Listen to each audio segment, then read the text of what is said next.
Hola, en este módulo trabajaremos los tipos de transporte y además algunos conceptos logísticos y administrativos que nos ayudarán a entender mucho mejor los Incoterms.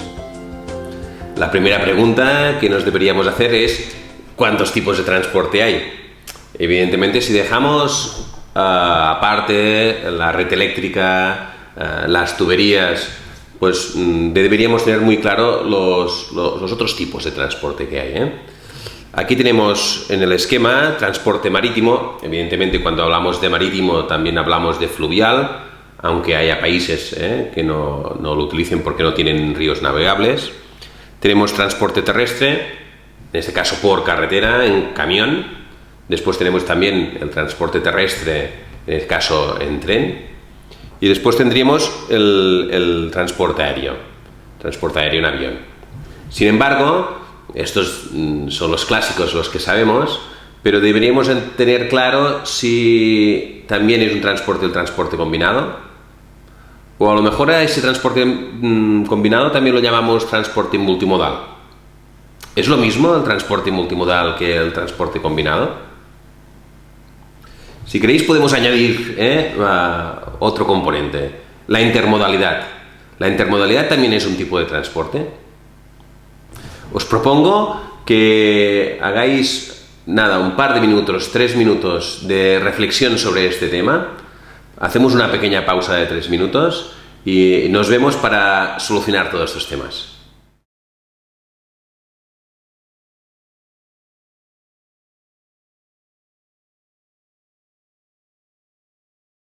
Bien, después de este periodo de reflexión, vamos a ver cada uno de estos transportes, pero en especial qué diferencia hay entre transporte combinado y transporte multimodal. Y os avanzo que la intermodalidad no es un transporte, es un concepto logístico. Veamos esta presentación. Como podéis ver en las siguientes fotografías, vamos a revisar un poco con imágenes los distintos tipos de transporte. En este caso tenemos transporte por carretera, carga general o el transporte por carretera, en este caso en contenedor. Vemos que también hay una intermodalidad. Los camiones pueden subir encima de los trenes. Y después tenemos aquí un tipo de camión que es el del tren de carretera. Sobre todo, por ejemplo, este se utiliza mucho en Suiza. Si vemos también los vehículos por el tipo de mercancía que llevan, aquí tendremos un camión con una descarga lateral. Después podemos ver transportes especiales que tienen un régimen especial, transportes con la descarga trasera, la tradicional, y otro tipo de transportes por carretera como pueden ser los cisterna, camión cisterna.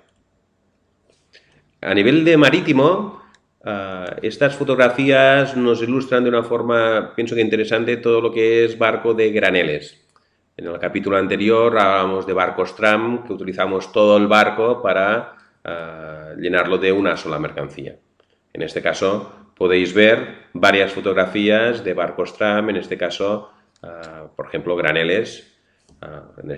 Aquí tenemos grano. En este barco de aquí en medio, aquí podemos ver el silo y, por ejemplo, excavadoras que mueven el grano dentro del barco, para que veáis la dimensión de este barco.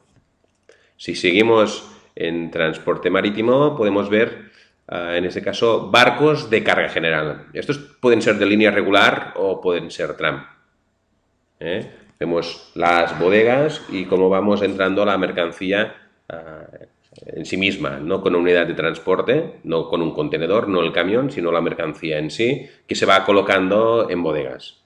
Todo tipo de mercancía, desde bobinas de acero, mercancías en cajas que tienen mucha dimensión y por lo tanto no pueden ir dentro del contenedor, o cualquier tipo de mercancía a granel. De hecho, este tipo de transporte es el tradicional, de hace más de 100 y 200 años. Casi todos iban en carga general y también en graneles. En ese caso no habían contenedores. Aquí sí que tenemos los barcos portacontenedores. Esto es el transporte moderno.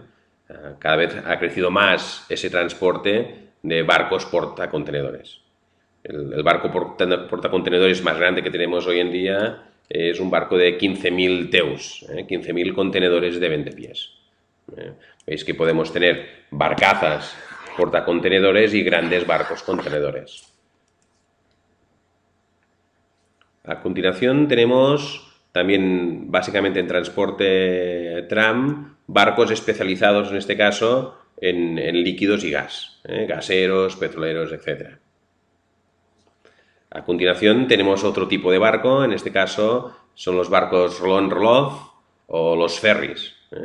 Los barcos roll-on-roll-off son aquellos que los vehículos entran ellos mismos, rodados, por lo tanto son barcos de coches o barcos donde están entrando los camiones. Podemos ver las bodegas cómo se sitúan los coches o camiones. La diferencia entre un roll-on-roll-off y un ferry es que el ferry además lleva pasajeros. Normalmente el roll-on-roll-off solo es mercancía. A continuación vemos otro medio de transporte que es el tren. En este caso hay países como Estados Unidos donde este medio de transporte está muy desarrollado. Incluso, como podéis ver, con contenedores uno encima de otro. Esto puede ser porque los gáligos de los puentes permiten estas alturas de contenedores.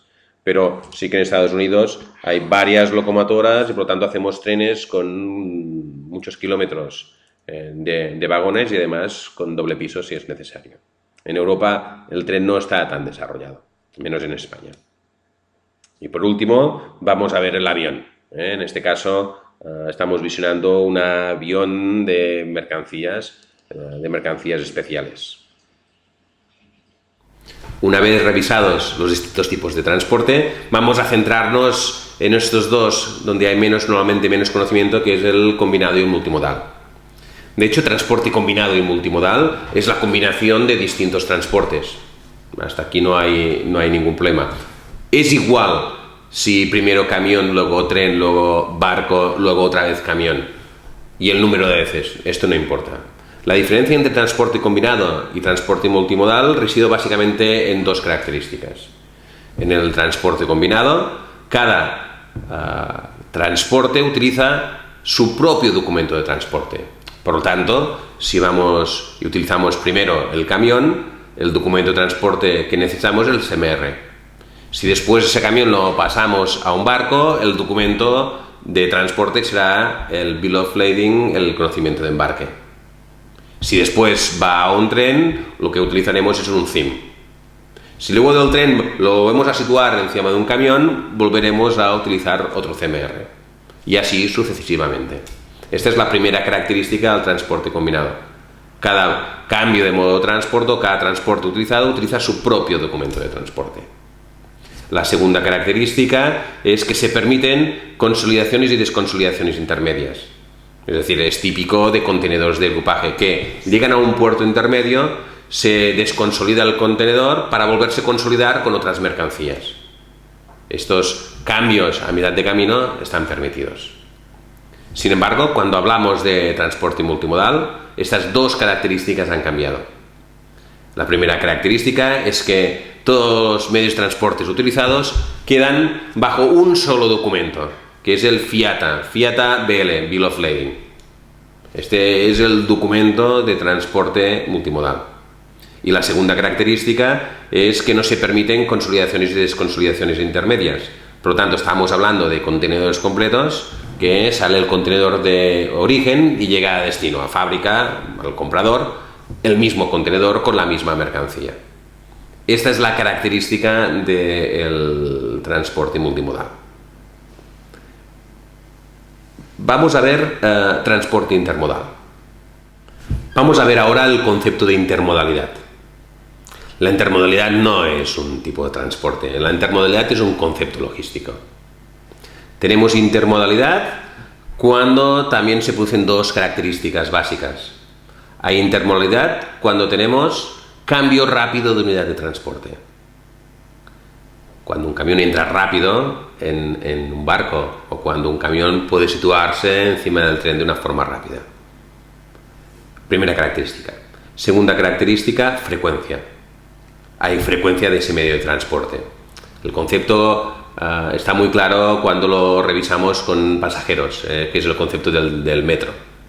El metro tiene mucha frecuencia, cada 2-3 minutos tenemos un metro y además la gente sale y entra de una forma más rápida. Esto es un transporte intermodal.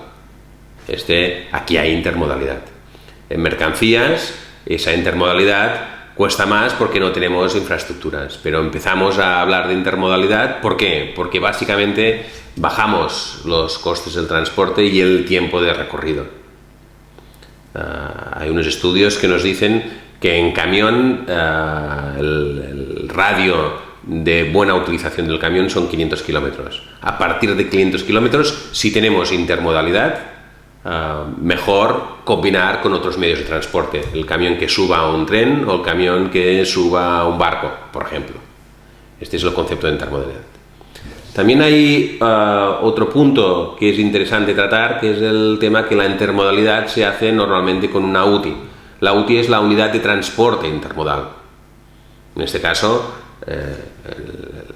la UTI por excelencia es un contenedor. El contenedor que lo situamos en un camión, pero que va al puerto se sitúa encima del barco o encima de un tren. Y siempre es el mismo contenedor, siempre es la misma UTI, unidad de transporte intermodal. El camión sería otra UTI, una caja móvil sería otra UTI. Vamos a ver esta presentación y vamos a ver fotografías para que este concepto termine de estar muy claro. Dentro del concepto de intermodalidad, en este caso podemos ver el lorry rail. El lorry rail es un tren, como podemos ver, pero fijaros que cada uno de estos vagones tiene una plataforma donde el camión puede entrar directamente al tren. El vagón es basculante, se alinea con la plataforma y el camión, como podemos ver en la fotografía de arriba, entra en la plataforma y esa plataforma se vuelve a girar y se alinea con todo el tren. ¿Qué conseguimos con esto? Pues un cambio rápido de unidad de transporte. En las siguientes fotografías podemos ver de una forma muy clara, en esta y en esta, cómo se alinea con la rampa donde va a subir el camión y después va a volverse a alinear en la posición del tren. Buscamos esto, una UTI, un camión, una UTI, una caja de camión, entra dentro del tren. Fijaros en las fotografías que tenemos aquí en la parte inferior que la unidad tractora no está, hemos dejado simplemente la caja. El concepto es el que os contaba antes. Cambiar porque tenemos distancias de más de 500 kilómetros. Y por lo tanto, utilizar otro medio de transporte que nos dará más rapidez y menor coste. Si seguimos con las fotografías, podemos ver distintos tipos de intermodalidad. En este caso, podemos ver aquí una caja móvil, que es una caja de camión susceptible de cogerse en pinzas. Podemos ver camiones que suben al tren, y en este caso también con la unidad tractora. Y evidentemente toda la intermodalidad que existe con todos los barcos, roll-on-roll-off o ferries. En la siguiente tanda de fotografías tenemos otro sistema, en este caso es el Road Trailer Europa, donde podéis ver que formamos trenes sin vagones. Simplemente tenemos unas ruedas, que son estas de aquí, que se van uniendo a las distintas cajas de camión formando un tren y al final de todo, al principio en este caso, la locomotora que tirará de todas estas cajas y tendremos el tren formado. Es importante que visualicemos, no sé cuál será el sistema que funcionará mejor, pero que sí que se está trabajando y se está investigando muchísimo en transporte intermodal, en el concepto de la intermodalidad, en cambiar de unidad de transporte, bien sea en combinado o en multimodal, pero el concepto de intermodalidad, de cambio rápido de unidad de transporte y además conseguir frecuencia. En este caso podemos ver otro sistema similar al que veíamos anteriormente.